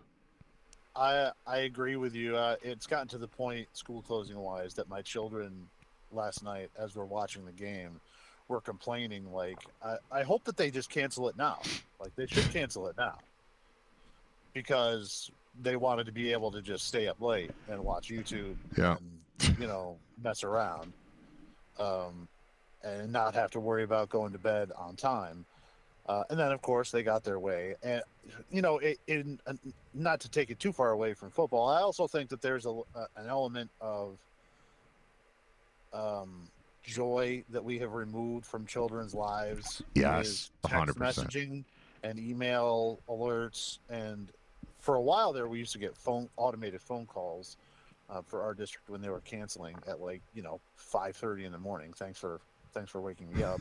Although, I mean, I listen, I need to know that information, so I appreciate it. But of waking up, knowing that there's snow, and going and sitting and watching the TV, and then just the pure joy of seeing your school's name scroll by. Right. And or the just pure freaking rage of my school district started with an N. Yeah. And then all of a sudden, here come the N's, and then it goes to an O school. And you're like, this is unbelievable. Yeah. This is unbelievable. I cannot believe this. And we've removed that from their lives. And I think that was, as a kid, it's like there was a certain joy of receiving mail with my name on it. That went away. That has gone away. Yeah. There's a certain joy of waking up early and finding out, oh my God, I don't have to go to school. Yeah. This is amazing. Dude, this is a free day of my life. Remember when you liked getting an email? I mean, that even happened for a while there. It's like, ooh, I got something. Somebody wrote to me. I mean, you've got mail. Yeah. Yeah, that was a big thing. They made a whole movie about it. They did. They made an entire Meg Ryan, Tom Hanks vehicle movie about getting email and how great it was to get an email. No, it's nothing. Mail sucks. Email sucks. Email sucks. Email has been ruined. Texts have Mail gotten worse. has been ruined. Texts have gotten way worse. I get way too many, it's BOGO beef and cheddar at Arby's today. Like, too many of those are coming in. So it's not Sure, even you're fun. being bombarded by Long John Silver's hush puppies. You want to hear my Long John Silver's Baker's text? Dozen. Baker's dozen Dude, per 6. they write to me a lot. A lot. I bet you're their only customer. Hold on, let me see. you know what I mean? Like, There we go. All right. you're the only one. Yesterday at 12:06 p.m., I got invited to their Secret Society, SEA-Cret Society, exclusive 8-piece family meal, no sides, for $20. They put no sides in parentheses. 8-piece family meal, no sides for $20 through February 1st. Prior to that, Long John Just Silver's. a bunch of farm-grown crap fish. Yeah. No coleslaw. No coleslaw, no tartar sauce. Don't show up thinking you're gonna get coleslaw because you're not. Long Just John gonna get Silver's. crap fish. It's freezing out. Get $4 off 20 on Long John Silver's delivery via DoorDash. That's not going to work. They're in Batavia. That was Wednesday. So I heard from them yesterday, Wednesday, Monday. They offered me $6 fish and chicken basket back for a limited time. The previous Monday, they offered me $2 meals. Spent $15 plus to unlock up to 2 meals for just $2 each. They write to me a lot. I feel like eventually you're going to get a text from them that just says, "Brad, can you please come over? Please." The hush puppies are great, though, man. They're really good. I don't know why you wouldn't eat one. Why wouldn't you eat one? It's disgusting. It's not, though. It's disgusting. It's disgusting. The places should your we mouth has read been. reviews again. No. It's disgusting. All right. This doesn't need to be about Long John. So, all right. So we talked about one football game. The Patriots are in. Yeah. As far as the other game, I think the whole universe needs to eat crow on Sam Darnold. He had the game of his life, and this playoff run right now kind of feels a little bit like that Flacco year, where remember, like, everyone was like, "Oh, is Flacco elite?" That whole thing with Eli, and then Flacco made that one run, and while he's had a nice career, I mean, he's still playing. He's 68 years old. He's still in the league. He had a nice career. It was never anything like that one season, and I feel like that's kind of what Darnold is putting together. And it is, especially with his history, he's been on 5 teams already. It is shocking that the first quarterback from the 2018 draft class to reach a Super Bowl is not Lamar or Josh or Baker Mayfield, but certainly not Josh Rosen. But it is Sam Darnold. So, I think seeing that is, as a Bills fan, has to be very frustrating, knowing that it really is a separate league that Josh Allen plays in than Sam Darnold does, and Sam has only kind of put it together here for this 1 year.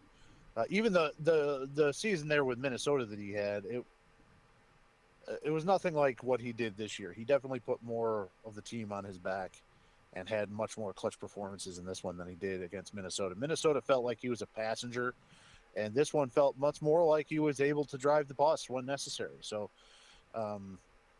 credit to him, credit to the coaching out there in Seattle for believing in him. I think certainly there's this is the worst case scenario if you're a Vikings fan. Chose to move on from him, chose to go to J.J. McCarthy. Looks like not only does he suck, but he's always injured. And then see the quarterback that you let go a season after getting they were the 1 seed, right? I think last year. They had 14 wins. Yeah. So maybe the Lions. Oh no, they lost the Lions. The Lions are 15-2 last week to the Lions. Yeah. But they were a top seed, and now he's in the Super Bowl, and you're thinking, oh no, we made the wrong choice there. Well, but Minnesota's one thing. What about the Jets? What about the Jets, man? I mean, they left him for. You think the top 2 picks in the draft were Mayfield and Darnold, both of whom were fine, but walked into horrible organizations. And so it didn't go perfectly well, and they moved on, one stupider than the other. The Deshaun Watson thing being a reason to move on from Baker was dumb. He goes down. He's fine. He's good. He's been good everywhere. He was okay in Carolina. He was good with the Rams for 10 seconds. He's been good with the Bucks. Darnold moves on. He was okay also in Carolina. Good with the Vikings, kind of a passenger, like you said. Very good, certainly yesterday, and whatever. He won 14 games 2 years in a row, and you had him. You had the second pick of the draft, and you took him, and now you're where you were, except worse, and he's out there going to a Super Bowl. So I can't even imagine. My buddy is a Jets fan. He texted, man, if we got Darnold with the third overall pick, can you imagine? Was he third or second? Whatever it was. We got Darnold. Can you imagine what we're going to get to do with a second overall pick next year? Never mind. We're the Jets. That's horrible. Right. Just the organizational dysfunction. Yeah. Awful. Shows off in a big way when something like this happens. So, I thought it was a great game in general. Fun back and forth. I will admit, I think in the long run, it was the right call at the end of the game with just under 5 minutes to go for it because of the location of the ball. They were so close to the end zone and down 4, saying this might be the chance to get there.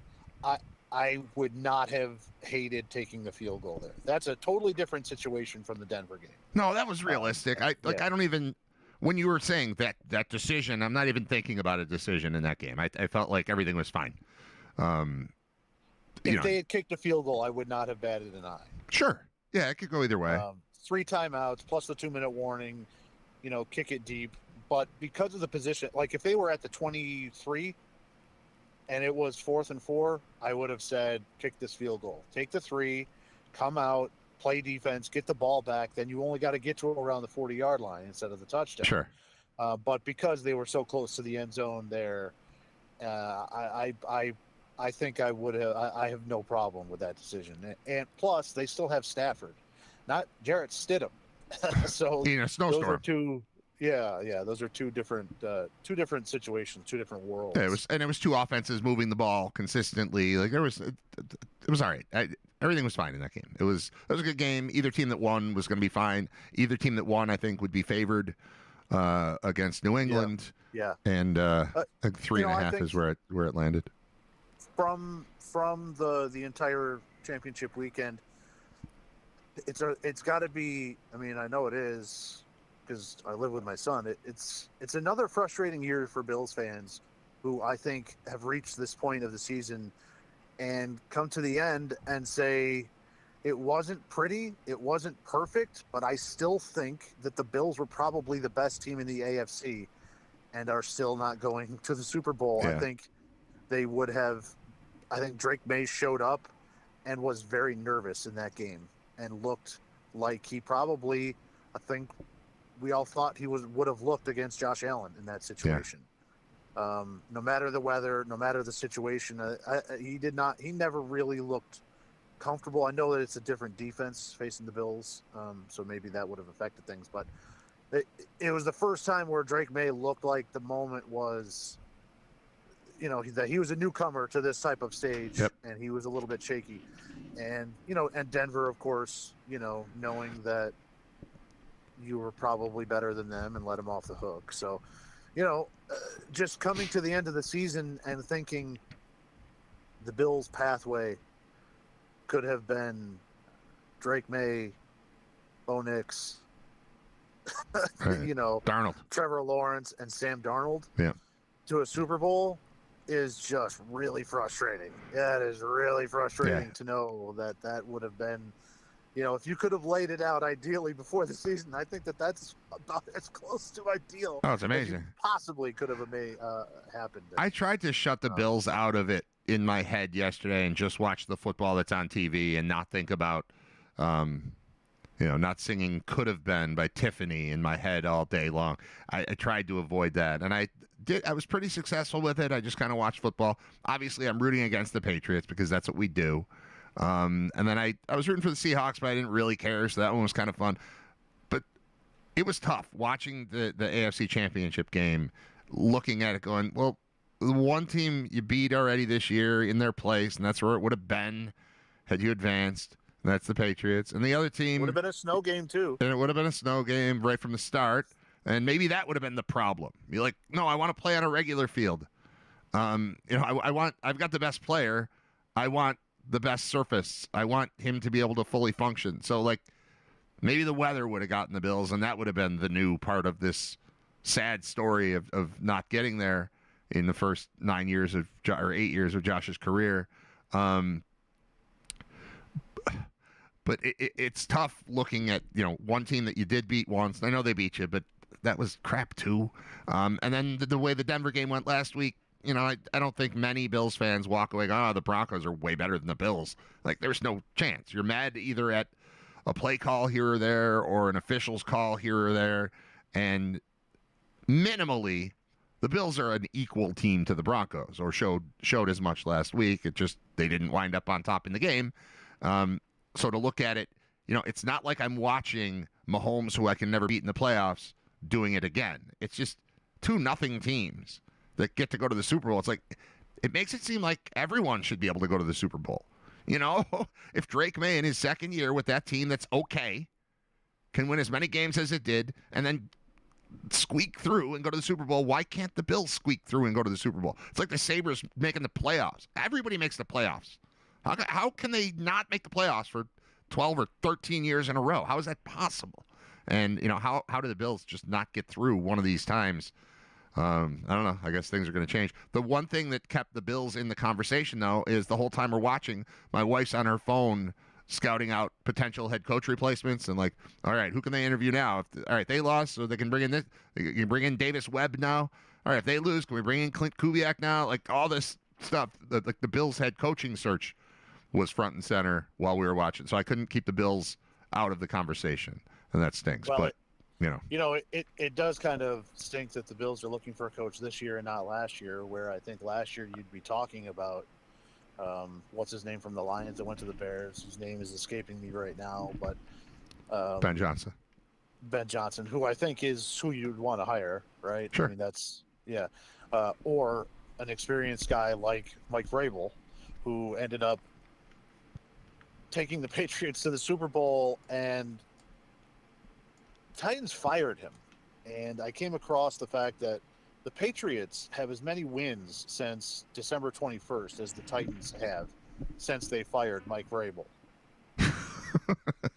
So that seems like it was a bad move for the Tennessee Titans. And it stinks for the Bills because he came in division. And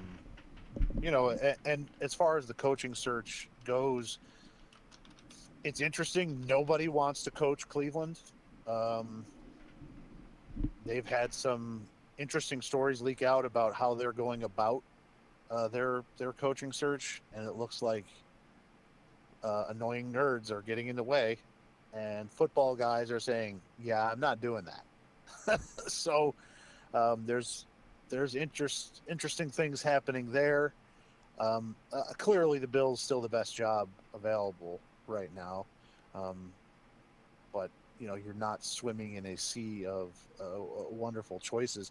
I thought it was interesting that the Steelers chose Mike McCarthy. I know that he's like a PA guy, so there's a little bit of like actual local ties there, and he's had success. He does have a Super Bowl win, and while it was always kind of a mess in Dallas, they did win games. They did make the playoffs. But he as far as the Steelers' tradition of hiring coaches is way out of their circle. They always hired coaches in their 30s and late 30s, and then keep them for 40 years. Right, and now they're hiring Mike McCarthy, who's in his 60s, and it's good. That to me is going to be very interesting. That's going to be a complete culture change there, and Mike McCarthy hasn't exactly been dragging around the best defenses. So what's going to happen there in Pittsburgh is going to be very interesting here in the offseason and this coming season. I think their offense will pick up if they can find somebody to play quarterback. But you're going to let McCarthy take over. As of right now, it looks like Rodgers is going to retire. And then, Rodgers already got McCarthy fired from one job. Is he going to be like, yeah, all right, I'll come back and play for you? That's just going to be that's outside of what they normally do and everything they've always done for the past 70 years has worked in this department. So we'll see. We'll see there. I don't mind the fact that he's taken off the board for the Bills. I have no interest in No. Rivers pulled his name out. I know you're upset about that. I didn't know that. Okay. Yeah, he has officially pulled his name out of the running for the Bills. Clint Kubiak, obviously, still with Seattle, so now they're going to have to ask themselves, the Bills are going to have to ask themselves if they're going to wait it out. This isn't like college football. There really isn't any hurry other than making sure you get your assistants in order. Because there's no recruiting, yeah. Because there's no recruiting. I mean, the draft is in a while. It's not like you have to. I don't need a coach right now. Right. You need to find the right coach. Yeah. It's just interesting to me that all of the guys kind of being talked about right now are all very young. Very, very young. And it's a big risk. You're taking the prime of Josh Allen, and you'd be putting it in the hands of somebody that has never done this before. And I know that you want like the young offensive mind, but you're putting a lot in the lap and a lot of pressure in the lap of somebody that's never done this job before and is very young. So we're talking about Kubiak, who's 38. He's the oldest of this group. But Davis Webb, who I'm not sure if they have interviewed yet, might have. I'm not sure. But he's the offensive coordinator for Denver. I think they announced that they're going to, because, I mean, they just lost yesterday. Right. I think there was an announcement that he's coming in for an interview or they're going there or whatever. He's a year older than Josh. He's 31 years old and has not called plays. He's not the play caller there in Denver. That's still Sean Payton. So you're going to have a 31-year-old elevate himself to be the leader of guys. Some of them are older than him that have played with him. That to me is a big gamble. And then Udinsky from Jacksonville, who was the offensive coordinator, but again, Liam Cohen calls the plays there. He officially dropped out of the running for the Cleveland job. He apparently has a new deal worked out to stay in Jacksonville, but they are letting him still kind of stay out there for specifically, I believe, the Bills' job. So he's 30. This guy was born in 1996. That's weird. It makes me want to throw up. Not because of him, just because of me. No, yeah, I get it. No, he was a GA. He was a GA for Matt Rule down in Baylor for a year. He's been in coaching for 6 years. This guy. You're going to hand over the keys to this team that, according to the owner, had plenty of talent, and the GM, plenty of talent, had a championship roster, but couldn't get it done. So you're going to take the keys from the coach that had the highest winning percentage over the last 6 years of any head coach in the league, and you're going to give it to a 30-year-old with 6 years of coaching experience that's never called plays. Yeah. I mean, I know he was at Minnesota with O'Connell, which I like having that experience of a guy that is a good offensive mind, good with quarterbacks. But I don't know, man. You're taking big risks, and it's going to be interesting to see which way they go. You know, at this point, if they don't make any move until after the Super Bowl, I would assume it's because of Kubiak, that they would like Kubiak. But I don't know. They're in a tight spot. Not all of the big names of last year, and the names that are getting bandied about are all young names. And you're not going to bring young back names Anthony Lynn and Dable. That's ridiculous. That's Rooney Rule right there, I think, right? I mean, it didn't occur to me. I was just thinking, like, he was here for 5 minutes, and it was awful. And I heard Bulldog talking about this on the radio, and I don't remember the details of it, but I remember it kind of the way he described it, that, like, they didn't play Tyrod Taylor in the final game because, in part, there was, like, a bonus he could hit, and Doug Whaley wasn't around to explain it, and he had just been the coach for a week because they got rid of Rex, and then he had to talk about it in a press. Like, how on earth are they still thinking that he was here for a minute and it was horrible, and I would think he would run from anything Buffalo related based on the small amount of experience he had as the head coach for a week. Yet he's an interview. He's a prospect for the head coaching job. I don't think there's any chance of that. The one guy who's not young is Dable. He's been around forever, and he's got obviously the pedigree and the relationship and the local ties and all that stuff's all there.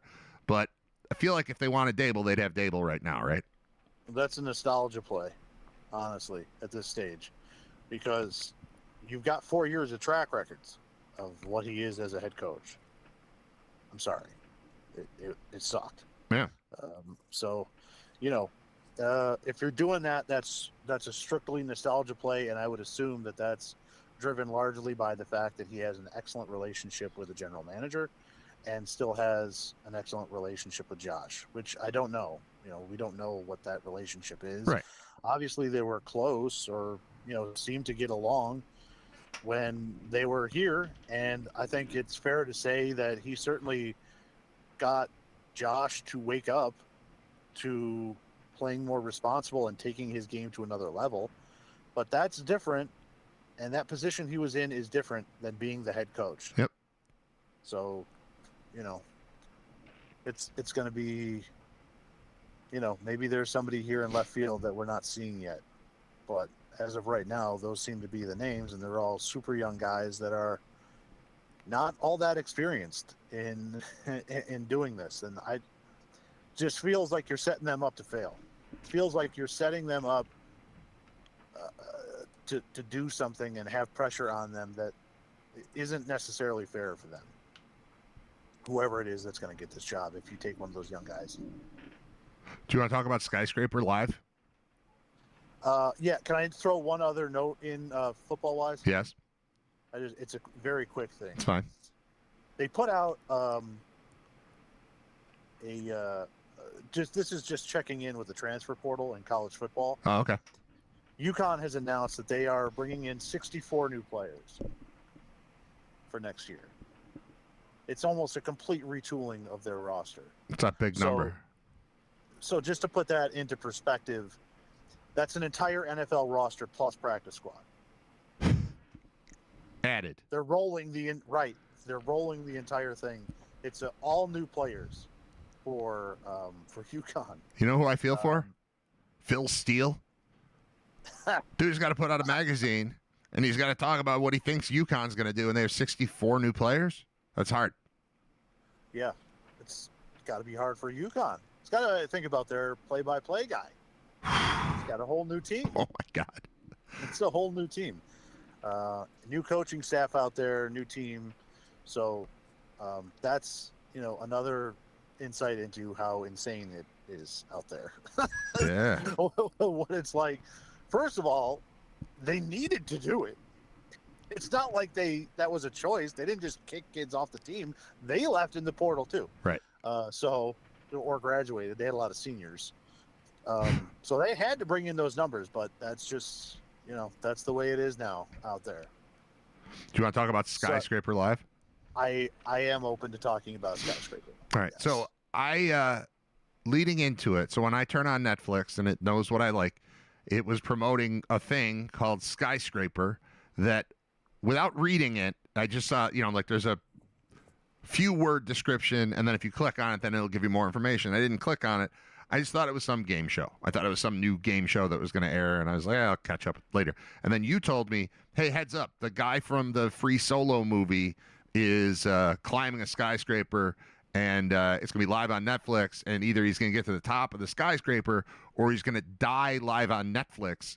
And that's enough for me to tune in. Like, I don't know that Yes. I wasn't sure what I was rooting for when I turned it on. I very quickly was on his side and wanted him to live, and he lived. And I made it through most of it, and then I forgot that I shut it off. Like, I thought I had seen it, but then I woke up, I was like, wait, I never saw him actually reach the summit. So I watched the last 16 minutes. I gotta say, man, the least comfortable I was the entire time was when he was on the top and it was over, and he was just standing there, and I was so worried that the adrenaline that helped propel him up there would come out of his body. He'd go into convulsions. He'd just fall off the building. After reaching it, yeah, I did it. And he's taking selfies, and then whoops. And then he goes, I could not, I did watch it, but I kept looking away from the part where he was standing on the top of the building. Yeah, the whole thing was, I think, good. I think they had good camera angles on it. The cameras were sick. Yeah. I think there was a real danger to me that I started thinking once he got about a quarter of the way up, in the fact that with all the windows there, somebody just jumping out and making a noise and scaring him Right. became like a real threat. And there were a couple of times where there's those like silver overhang things. There were a couple of times, especially on the lower levels, where you could see him reach in and then birds scurry out. Oh, I didn't see birds. Yeah. And I'm like, ooh, okay, Right. that could be something. You know what I mean? Like you Yeah. go in there and you stumble upon a bird protecting its nest, Right. and instinctually you put your hands up, which means you take your hands off the wall, which then means Right. I get to hear Al Duncan describe you falling 70 floors. I will say the design of the building did provide them, Netflix, a little bit of insulation into if he did fall. The top 2 layers with the what did they call them? The bamboo Yeah. shoots or something. Where Bamboo wall, bamboo ladder, bamboo. Yeah. Where the way they were shaped when he was climbing up those upper things, if he had fallen, he would have only been 6 or 7 stories to the ledge below, not all the way down. Right. So, I mean, don't get me wrong. If he falls 6 stories and, falls on a light or something that's there, he's going to be Or just very injured. Concrete, flat onto concrete. Yeah, it was still, but yes, you're right. There were various there was a little bit ledges that were, because it was tapered to the top. Yeah. Right. Because of the tapering and stuff like that, there was a little bit of wiggle room for Netflix to probably say, okay, we are more than likely not broadcasting a death, just a paralyzed man, to make them go forward.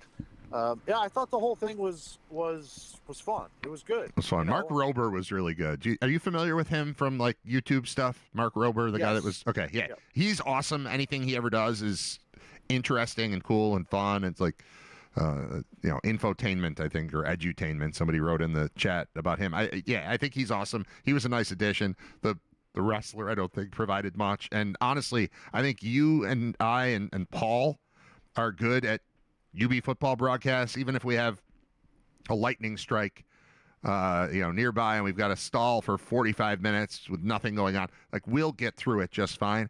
I would not want to broadcast a guy climbing up a skyscraper. You really quickly run out of things to say. And I thought, the announcing part of it when they weren't using Mark Rober was atrocious, but the cameras made up for it. And, just the sheer spectacle of what you were watching made up for it. Yeah. But that's not a job I would want to have. I'm not blaming the broadcasters. I'm just saying you sign up to do it, and then it's like, all right, there he goes. Oh, here comes a dragon. There was nothing there for the broadcasters to do, but it was more a visual thing than anything else. It's all visual. I actually did like when they had one of the climbers chime in. Yeah. And actually talk about. Yeah, that was helpful. That was helpful. The thing about the pressure, putting the flat pressure on the window, squeezing or whatever they called that, and how you can use that to push yourself upward. Yeah, there was some stuff in there. And again, I thought the Rober stuff was pretty good too. But just to be like the play-by-play guy and he goes up, and up higher, and more up. Oh, he's up, he's going. Could be windy. Watch out for earthquakes. Like, they ran out of stuff to say real quickly. Yeah, it was more of a spectacle than anything. Well, yeah, it was, for sure. Visually, it was funny. They were about halfway through. They were about 50 minutes in, or 40 to 50 minutes in. They were running a package piece, which I actually think they did a nice job realizing that during this, we're going to have to break this up a little bit. Right. And put the climb on in a box, and then put some kind of little feature story. Yeah, that was good. Especially for people that didn't watch Free Solo. I appreciated also that there wasn't much of a build-up at the start. There was maybe 7-8 minutes, and then it was like, all right, get him on the building. Yeah. And there was no post game really either. I thought that they'd have him come down and then they'd interview him or something. No, just him and his wife up at the top and then the end. So I appreciated that, and I think that was the right move because all of those stories that you would tell in a half-hour pregame, you are going to need to tell during the event because there's nothing to say. Which they did, because there's nothing to say. So, for people that didn't watch Free Solo, and that he's got a kid, that he's got kids now, that he has a wife, that for 10 years he was just so into climbing, he lived out of a van so that he could just drive to where he wanted to climb and sleep and then wake up and climb. Stuff, little things like that, and letting a little bit of his story be known. I think they did a nice job with that. I liked it because it's one of the few times recently that there has been an event that I got my entire family into the living room. They were all excited to watch it, and nobody left to watch YouTube or did anything else. Everybody was invested in it and talking about it, and it was fun. It was some throwback old school television where everybody, you kind of had to watch it. You had to be involved, and everybody did. It was a good idea. I don't know what he could do next. Can he do the Sphere? I don't know. Right. Could he do the Washington Monument? Is that too smooth? I don't know. But I'm open to things. The three things that I could think of were the Sphere, the Washington Monument, and then could he go from base Statue of Liberty, like the concrete base to the top of I like Statue of Liberty a lot. From the base to the top of Golden Gate Bridge. Ooh. Wind, fog, you could get some of that involved. You'd have suicides in the background. Right. Did you ever watch that documentary? Right. That was dark. It was very What's it called? dark. The Fog? I think they put a net up, right? Now there's a net there. Yeah, to try to catch people that are jumping off of it all the time. Yeah. That documentary was terrible. I have not watched the other documentary that I sent to you yet, but I'm excited about the 4 kids that decided to live in a small apartment space of blank space at a mall. Yes. And they just lived there for 4 years. Yeah, that seems awesome. Knowing. Yeah, I haven't watched that yet. And they documented the whole thing. Yeah, I haven't seen that yet, but that's pretty great. Free Solo, by the way, popped up on Netflix, which is wise, obviously. You're going to have this guy on. You might as well put the documentary up now that there's extra interest in him. But that I've never seen it, and it's available now. I had to choose last night between that, the Springsteen movie that you told me you saw. A bunch of people have told me they've seen it, but you told me I should watch it. I will. But I watched The Rip last night, which is the Damon Affleck thing. That's a new movie on Netflix. Yes. And have you seen that yet? Not yet, no. Definitely watch it. Was it good? It was really fun. It felt throwbacky. Like, I feel like medium-sized movies have gone away. It's either small, tiny indie, right? Or it's massive blockbuster. And this is just in between, fun, action, suspense, cops, dirty cops, whodunit, kind of who's the rat. It's just cool. It was just really, it was good. It gets a little, at the end, it gets a little crazy with sort of the reveal of all the stuff. It got a little nuts, but it was like, it's a movie. Like, suspend this. It feels very real. There are moments where like, come on, but it was a movie. It was an 80s, early 90s kind of action, good actors, real people. I liked it. I liked it a lot. And I will watch it again, and I will tell everybody to see it. It's good. It's just good. It's one of those, I've told this story 1,000 times, but my parents went to see Die Hard in the theater in 1989, and my dad came home and handed me $20. And he's like, "You're going to see this movie tomorrow." And this is that's what I'm going to tell him. I'm like, "You have to watch this movie tonight. This is for you." So just good. Like, it's not going to win anything. I wrote down, if there was an Oscar for cool as shit, I think this movie could win the Oscar for that. It's not going to win Best Picture. It's not going to win Best Screenplay. It's not going to win Best Actor for anybody. But it was just cool. It was a good vibe. It came in a little under 2 hours, and it was just a perfect like hang out and I'm watching a movie today. It's not a film. It's a movie, and it was good. And I also like the story that it's Damon and Affleck started a production company just so they can work together. Like, not enough people are putting them both in movies together. Well, you only get to play, in a Kevin Smith bit part type of thing every 5 or 6 years where they get to be together. But they wanted to work together, so they did this, and they're the two lead actors, and it's awesome. It's really good. So I recommend it. That's all. Well, and I saw the Springsteen movie. Yeah. For the first time. I came away kind of surprised that the two massive Springsteen fans that we both know were both like, yeah, all right. Because I feel like that should be right up there. Maybe they already know all the stories behind. It's probably part of it. Yeah, songs and stuff like that. So it's telling a story already. And I will say it's not exactly a thriller. There are moments that are a little bit slower and stuff like that, but I liked it. Not earth-shattering by any means, and I did know some of the story behind it, but not all of them, not all of it, and still found it very entertaining and very well acted. Jeremy Allen White does a really good job. I appreciate that they didn't go overboard and he didn't overact with like the underbite and stuff like that, but he still has the general feel and look of Springsteen, and still, you know what I mean? Like, he didn't overdo it with like, right. Springsteen, all that. Right. It's a normal voice. And but no you like still believe it. prosthetics or anything like that. It's just like he looks enough like him. It's fine. Yeah. Right. I give Springsteen credit telling a story that involves a love interest that is not his wife, Patty. Yeah. Going back in time. And to be perfectly honest, it doesn't make him look real good in the story. So, at least being honest about that. And, some of the behind the scenes stuff of how that album was made, and it bleeds into the Born in the USA album. Yeah. Which I never realized. I knew a lot of the basics of the Nebraska situation, but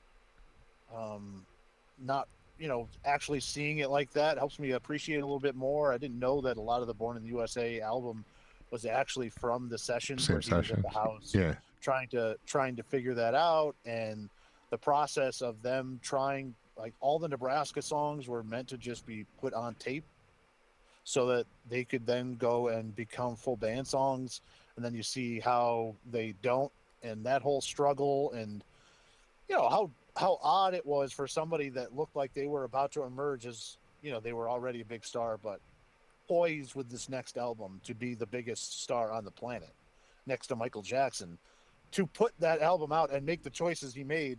It's pretty ballsy, whether you like the album or not.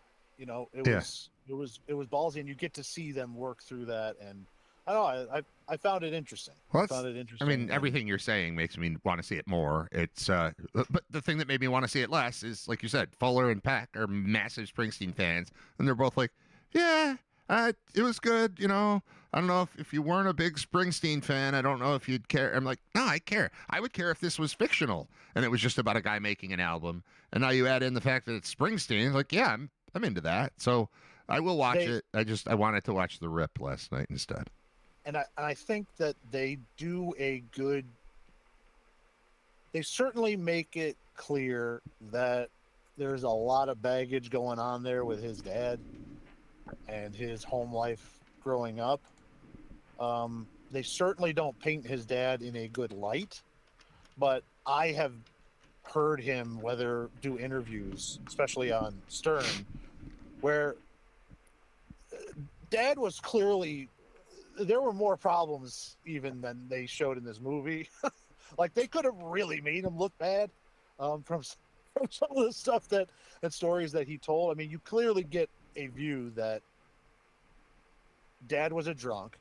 was not fun to be around, and all Bruce wanted was to be loved by Dad. And there's that like constant, struggle with him, and that's a common through the movie. You know,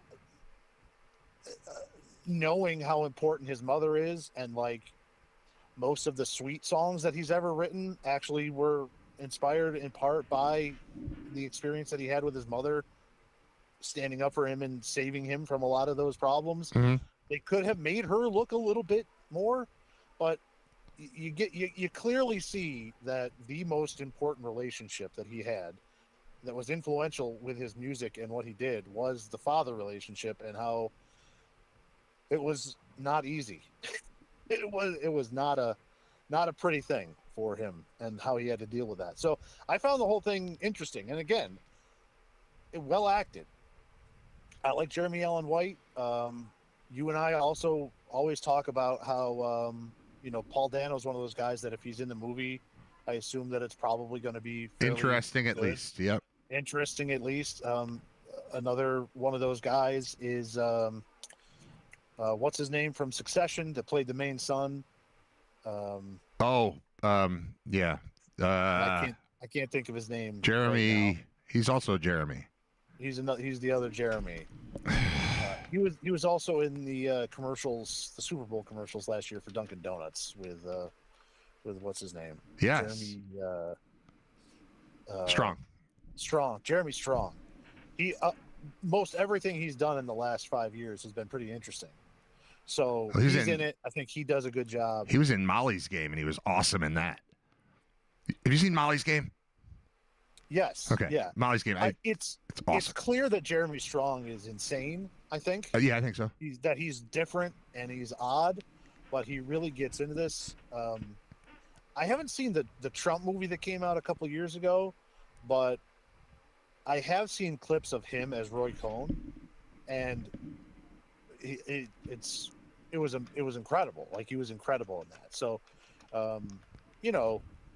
I liked everything about it. Is it a movie that is going to go on Mount Rushmore? No. I'm not sure. I'd like to know what Bruce fans wanted. If they were going to get a movie, what would they have wanted? Well, it's supposed to be good and small, like Nebraska, right? I mean, isn't that the whole thing? Like, the album is it is not, good and small. It's not a rock and roll movie. Yeah. At all. It is an emotional, small, I'm in for that. introspective thing. I'm in for that. But yeah, you don't have to run to a theater to see it. You can watch it on TV, and it's fine. So I'm fine with that. I look forward to it.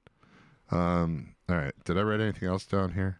Oh, did I tell you that the other day that we did episode 250, which is getting rave reviews, by the way. Everyone is writing to me, telling me how much they loved episode 250.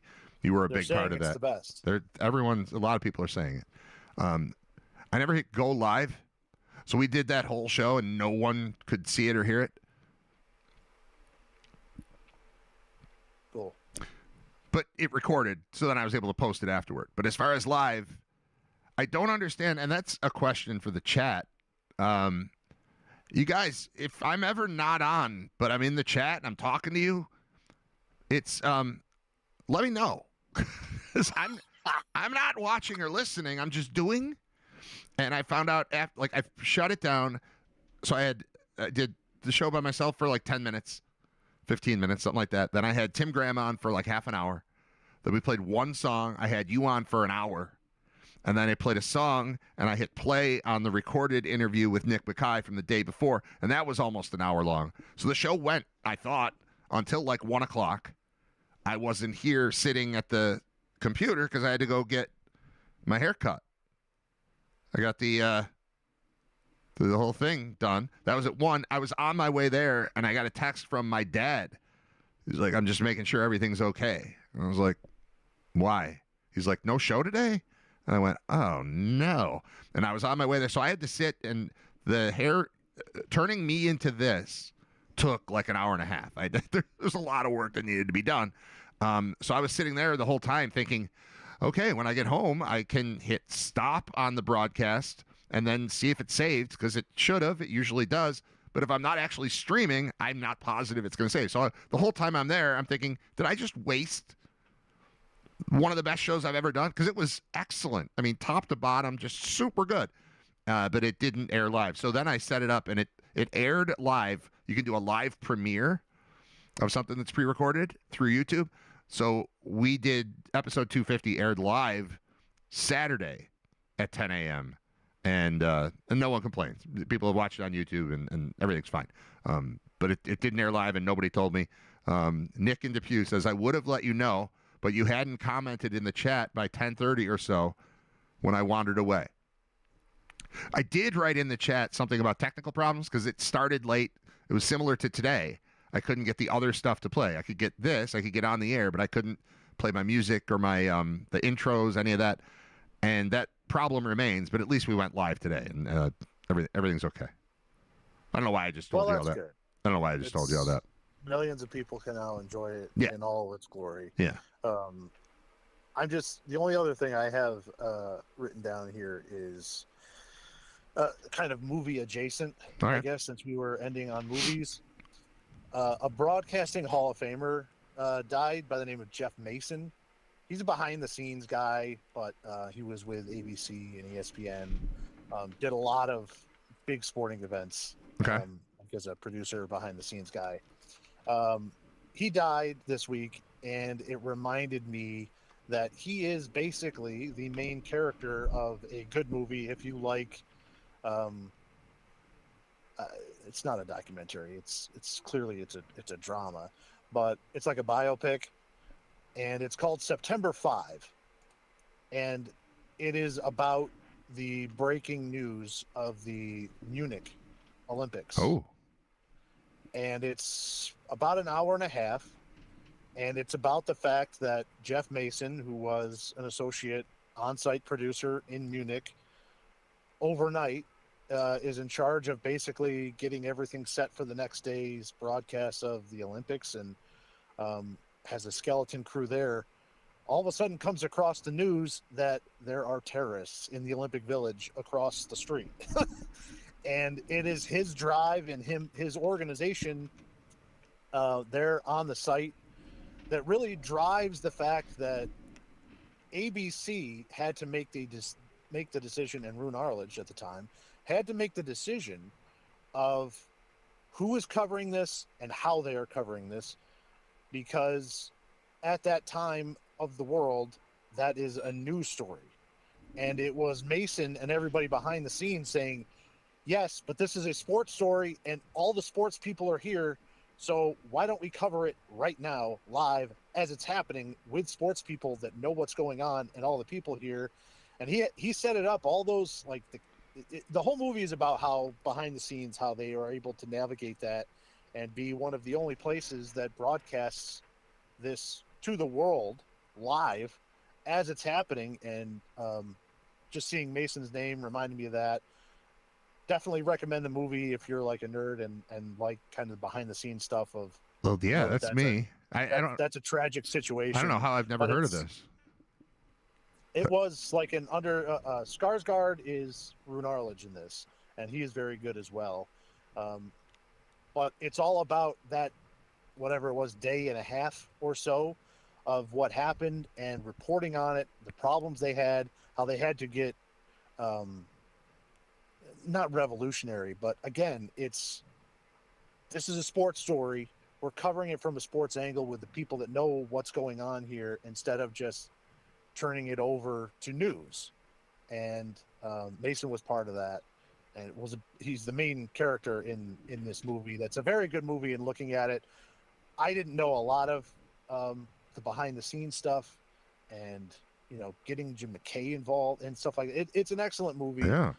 And he definitely was has now passed on, but was a big part of one of the biggest live breaking news events that set the standard for how these types of events are covered, because they had never been covered or broadcast like this before. Right. They had to make it up on the fly. And it was just this overnight guy that basically ended up getting the lead on all of it. Yeah, I'm reading about it here. Jeffrey Mason was barely 30, a control room functionary working a down day at the 72 Olympics when history called on a push-button phone. An unknown number of Israeli athletes had been taken hostage at the Olympic Village, and it was largely up to Mason to decide what to show the world about it. Just the lives of innocents and the future of media hanging in the balance. No biggie. More than half a century later, Mason is portrayed in September 5, out November 29th. This is a couple years, 2 years ago. Paramount Pictures' Neo Verite entry into a wide-open Oscar race documents the day when global terrorism, a host country's angst, and media ethics crashed into one another. Workaday actor John Magaro plays him in a career-making turn, a callow producer rising to the spotlighted moment, albeit with no shortage of moral torment and ulcerative stress. And I also think maybe this guy is to blame for me having to do a show live on the air with Reuben Brown on September 11th, 2001. Without this guy, I don't think they let me do that or make me do that. Probably not. But it's fascinating because something like this had never happened where there was just like cameras nearby as it was ongoing. So you see them have to make the decision of what do we do if we're broadcasting live and the terrorists bring an athlete out and kill him on the porch? Like, is that morally right? Like, you see the angst and how they have to deal with deciding for the first time in human history how they cover something like this. His decisions, I don't want to spoil too much of it, but it was him that was basically like, take that studio camera, run a cable, and put it outside and point it at the village. And we're going to see what we can get. And being able to, at the time, a lot of this was done by film. So you didn't have like the satellite remote shots like you would now. So they would have to sneak guys in with regular cameras, film it, sneak back out, and then develop it, and then take it and cut it and edit it to get it on. Like it's just a cool movie. I mean, it's a tragic movie, but it's a cool look into how a lot of this was formed and based off on the fly during that event. It's on Amazon Prime, which I did not know. I've never heard of it. Start your free trial. Yeah, it's available in multiple places, but it seems like if you have a Prime subscription, you can just watch that movie. So I will do that. I definitely want to do that. Wow, a lot of stuff covered. So now you need a subscription to Netflix to watch the skyscraper thing. Even if you didn't see it, I knew he lived and watched it from the start, and it was excellent. The Rip is on Netflix also, so you need a Netflix subscription to listen to the show now. And now you need Prime. Springsteen's on Hulu. Springsteen's on Hulu. You need Hulu for Springsteen. You need Prime for September 5, and you need Netflix for the other two things. And I have taped The Smashing Machine is on HBO. I have taped that. I have not seen it yet. Remind me what that is. That is Dwayne "The Rock" Johnson as the guy that was like one of the first big UFC fighters. Oh, yes. UFC. And that... Where's that? That is on HBO. HBO. All right. So you need a subscription to everything to follow along with RITER Radio. Good luck. All right. We're done. Thanks, man. See ya. There's Scott Wilson. I'm Brad Ryder. That's the end of episode 251, which actually aired live today. Minus the music that we typically have. That didn't totally work, but that's all right. I'm going to play the go to lunch thing from a speaker into this microphone. Hold it. See, I'll just do this. We'll play that, and then we're done. What are you doing for lunch? I don't know. I have a turkey sandwich.